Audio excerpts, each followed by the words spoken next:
ইস্তিসকার নামাজ আল্লাহর কাছে রহমত চাওয়া, পানি চাওয়া, গুনাহ মাফ চাওয়া। গুনাহ মাফ করি আল্লাহর কাছ থেকে রহমতের বাড়িধারা কামনা করছি, এটার জন্যই তো ওখানে জমায়েত হওয়া, আল্লাহর কাছে ক্ষমা চাওয়া। রাসূল পাক সাল্লাল্লাহু আলাইহি সাল্লামের কাছে বৃষ্টির জন্য সাহাবীরা আসলেন, ইয়া রাসূলুল্লাহ বৃষ্টি হচ্ছে না, বড় কষ্ট হচ্ছে। ওই সময় বৃষ্টির দরকার ছিল, বৃষ্টির মৌসুম। ইয়া রাসূলুল্লাহ, নবীজি সাল্লাল্লাহু আলাইহি সাল্লাম সকলকে নিয়ে গেলেন মাঠে, গিয়ে নামাজ পড়লেন, দোয়া করলেন। দোয়া শেষ এখনো হয় নাই, আকাশে মেঘ চলে এসেছে, বাড়ি ফেরার আগে বৃষ্টি শুরু হয়েছে। 7 দিন। কদিন? এরপরে সাহাবীরা এসছেন, ইয়া রাসূলুল্লাহ বৃষ্টির ঠেলায় তো সব গবাদি পশু টশু সব ভেসে চলে যাচ্ছে, এত বৃষ্টি হয়েছে, ইয়া রাসূলুল্লাহ বন্ধের দোয়া করেন। নবীজি সাল্লাল্লাহু আলাইহি ওয়াসাল্লাম দোয়া করলেন, সাথে সাথে বন্ধ হয়ে গেল। এই যে হুজুর একটু আগে বয়ান করে গিয়েছেন, সূর্যের তাপ আর আলো,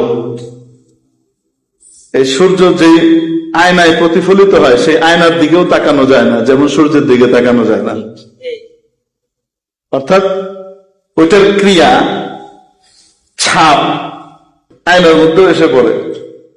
তো সাহাবী তাবেঈন এভাবে ওলামাদের কাছে এসে এই আলো, নবুয়তের এই আলো কি হয়েছে, সংরক্ষিত রয়েছে।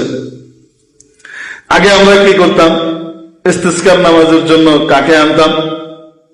ফেসবুক সেলিব্রিটি হুজুর, আমরা খুঁজে আনতাম মুস্তাজাবুদ দাওয়াত মানুষ, খুঁজে মুজে বের করা হতো। ওই ঘরের কোনায় বসে থেকে কিতাব মোতালা করে, তাকে কেউ চিনেও না। মাদ্রাসাওয়ালাদের কাছে গেলে মাদ্রাসাওয়ালারা ওখান থেকে বের করে দিত, ওই লোকরে নিয়ে যান। দোয়া টোয়া হয়েছে, হাত এখানে লাগানোর আগে বৃষ্টির ঘনঘটা শুরু হয়ে গেছে। এরকম হয় নাই মনে হয়? আল্লাহ আল্লাহদের দোয়া যেমন বৃষ্টি আসে, বৃষ্টি যায়ও। সন্দ্বীপের হযরত মাওলানা আব্দুল হক সাহেব রহমতুল্লাহ আলাইহি ছিলেন, সন্তোষপুর মাদ্রাসার বড় ওস্তাদ ছিলেন। কাসিমুল উলুম সন্তোষপুর সন্দ্বীপ, মুসলিম উম্মত হযরত মাওলানা ইদ্রিস সাহেব রহমতুল্লাহ আলাইহি খলিফা মাদানী, ওনার প্রতিষ্ঠিত মাদ্রাসা। তো সন্দ্বীপের ওই মাদ্রাসায় যখন সভা হতো, বার্ষিক সভা মাহফিল হতো, গোটা সন্দ্বীপ ভেঙে পড়তো ওখানে, এবং বাহির থেকে বড় বড় দিনদার ওলামা একরাম আসতেন, বয়ান করতেন।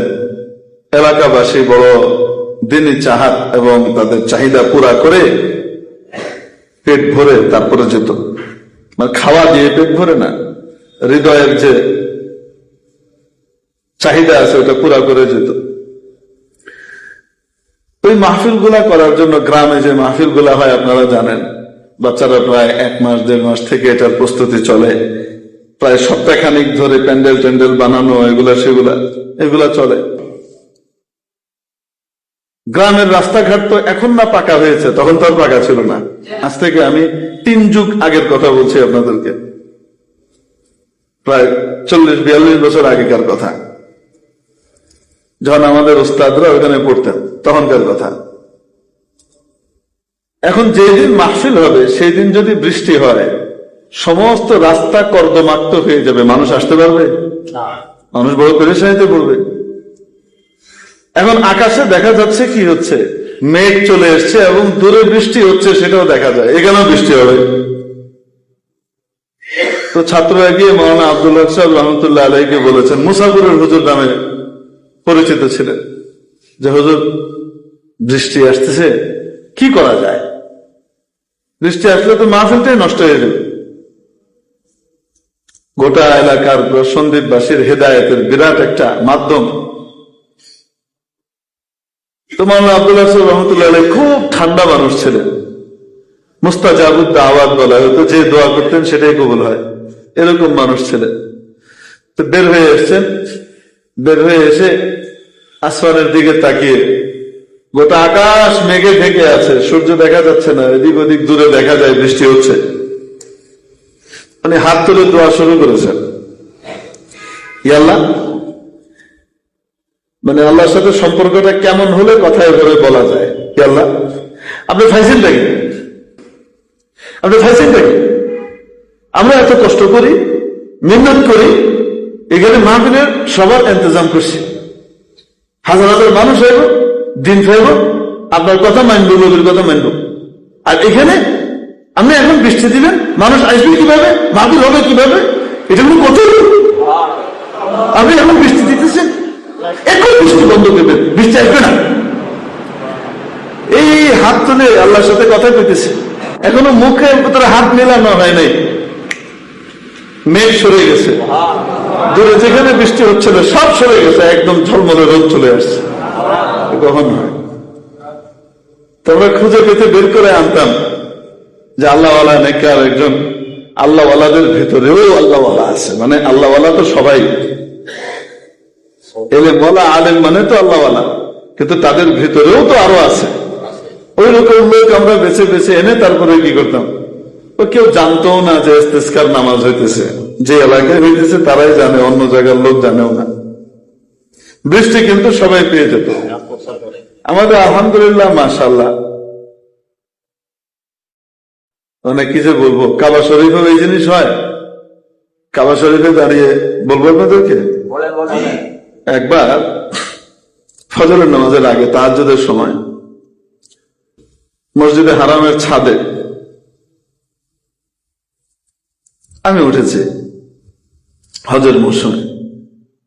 তো ওই সময় দেখি এক ভদ্রলোক হালকা দাঁড়িয়ে আছে, খোঁচা খোঁচা, দেখা যায় কি যায় না, উনি এভাবে একা এক জায়গাতে এরকম করে দাঁড়িয়ে হাত তুলে কাঁদতেছেন, মানে চোখে পানি নাই কিন্তু কান্দার খুব চেষ্টা করছেন, বোঝা যায়। তো আমার মনের ভিতরে খুব আক্ষেপ আর আফসোস আসলো, আহা, এই লোকটা আল্লাহর কাছে কিভাবে চাচ্ছে, মাশাআল্লাহ, এই তাহাজ্জুদের সময় সে এখানে চলে এসে আল্লাহর কাছে কি করছে, চাচ্ছে। তো আমারও তার চেয়ে বেশি আমার আল্লাহর কাছে চাওয়া উচিত, এভাবে আপনার কাকুতি মিনতি করে আল্লাহর কাছে বলা উচিত। তাই মনে মনে খুব আক্ষেপ করছে, আর নিয়ত করছে যে এখনই গিয়ে কি করবো, ইনশাআল্লাহ 2 রাকাত নামাজ পড়ে কান্নাকাটি করব, দোয়া করব, কান্না না আসলেও যেন একটু উনি যেভাবে কাঁদতে চেষ্টা করছেন এভাবে করব, এই আমি ভাবছি। এর ভিতরে হঠাৎ দেখি কি এতক্ষণ তো এরকম কাঁদছিল না, হয়েছে, আমি থতমত খেয়ে গেছি। মানে আমার পিছনে একদিকে তাকিয়ে কি বলছে, হয়েছে, মানে এতক্ষণ দোয়া টোয়া কিছু না, ও ভিডিও হচ্ছে। একজনকে দায়িত্ব দিছে, সে কি করবে, ভিডিও করবে। এটা হারাম শরীফের ছাদের কথা, আমি এখন লাইভ ঘটনা আমার নিজের চোখে দেখা জিনিস শুনাইতেছি। আমি দেখার পরে ভাই মনটা এত খারাপ হলো, আগে যতটুকু খারাপ হয়েছে পরে এর চেয়ে বেশি খারাপ হলো। হায় হায়, আমরা গেলামটা কই, কোন জায়গায় গেছি?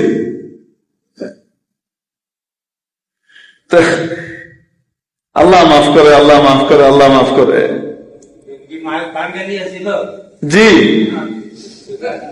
ইস্তেসকার নামাজ আল্লাহর কাছে রহমত চাওয়া, পানি চাওয়া, গুনাহ মাফ চাওয়া।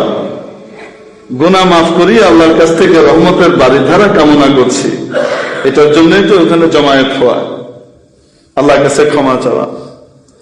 সেটার ভিতরেও মিডিয়ার লোকজন ঠিকঠাক মতো আছে কিনা একটু দেখো, ব্যাকআপ ট্যাকআপ সব ঠিকঠাক আছে কিনা, লাইট টাইট ঠিক আছে কিনা, সব এরা সব সেট টেট করে তারপরে নামাজ যদি হয় তো ওই নামাজের রহমত আসবে। এটা তো আরেক স্বতন্ত্র আযাবের কারণ হবে, নাউযুবিল্লাহ। তার অর্থ এই নয় যে ইস্তেসকার নামাজের সুযোগ পেলে আমি আপনি যাব না, দূর এনে ক্যামেরা হবে আমি যাব না, ক্যামেরা যে করবে সে তার ঘাড়ে তার তা যাবে, কিন্তু আমি যে আল্লাহর কাছে তওবা করতেছি, এই তওবা তো বহুত বড় জিনিস, এটা তো আল্লাহর কাছে প্রিয়। দেখেন শয়তান যেন আবার আমাকে আপনাকে ধোঁকা না দেয়, কোন জায়গায় ইস্তেসকার এলান হলো আর আমি সেখানে গেলাম না, আমি ওই এলাকায় থাকি কিন্তু আমি ইস্তেসকার জন্য ওখানে গেলাম না, এটা যেন না হয়। তো বলছিলাম পানি বন্ধের বহু কারণ হতে পারে, তাপ বাড়িয়ে দিয়ে আমাদেরকে সাজা দেওয়াও হতে পারে। কেন হবে? আমাদের গুনাহের কারণে। যখন কোন গুনাহ ব্যক্তিগত পর্যায়ে থাকে তখন সাজা ব্যক্তিগত পর্যায়ে আসে। গুনাহ যখন সামাজিক পর্যায়ে যায় তখন সাজাও সামাজিক পর্যায়ে আসে। গুনাহ যখন রাষ্ট্রীয়করণ হয়, রাষ্ট্রীয় পর্যায়ে চলে যায়, তো তখন সাজা রাষ্ট্রীয়ভাবে আসে। ওটা তওবা, যে স্তরের গুনাহ হচ্ছে সেই স্তরের তওবা যতক্ষণ না হবে ততক্ষণ পর্যন্ত ফলাফল দেখা যাবে না।